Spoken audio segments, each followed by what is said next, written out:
Jelang hari ulang tahun Republik Indonesia yang ke-78 tahun 2023 ini, pemerintah Kota Palembang berencana akan menggelar lomba bidar tradisional serta parade perahu motor hias yang ditargetkan ini bisa menarik ribuan wisatawan untuk dapat datang ke Kota Pempek.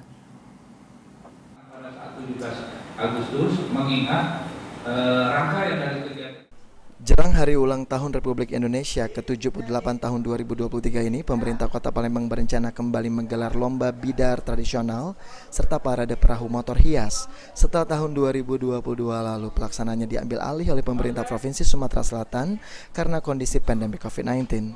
Usai memimpin rapat koordinasi pada Jumat 4 Agustus 2023 di ruang Parameswara Setda Pemkot Palembang, Sekda Kota Palembang Ratu Dewa menerangkan rapat koordinasi ini diikuti oleh jajaran Forkopimda serta OPD di lingkungan Pemkot Palembang. Rapat koordinasi ini dilaksanakan guna merinci teknis pelaksanaan lomba bidar maupun perahu hias agar ke depan dapat meriah dan lancar sesuai arahan Wali Kota Palembang. Memastikan persiapan teknis secara detail tentang perlombaan lomba bidar maupun perahu hias.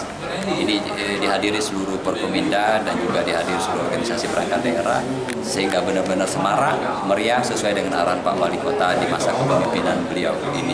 Dan secara teknis sudah disampaikan semua, mohon doanya warga Palembang semoga kegiatan ini bisa berlangsung dengan lancar, tertib dan aman. Sementara itu, Kepala Dinas Pariwisata Kota Palembang Sulaiman Amin menyampaikan lomba bidar ini sempat terhenti karena pandemi COVID-19. Lomba bidar sendiri merupakan upaya untuk mengangkat tradisi dan mengangkat potensi wisata sungai. Ditargetkan event ini dapat menarik setidaknya 1.000 hingga 2.000 wisatawan, baik dari luar negeri maupun dari dalam Sumatera Selatan. Harapkan bisa mencapai sekitar 1.000 sampai 2.000 lah wisatawan yang datang, baik itu sifatnya di dalam Provinsi Sumatera Selatan, nasional maupun mancanegara. Karena event ini bukan hanya sifatnya lokal, tapi sudah sifatnya nasional. Untuk pendaftaran peserta sendiri dimulai sejak 1 Agustus hingga 10 Agustus 2023 dan terbuka bagi masyarakat umum.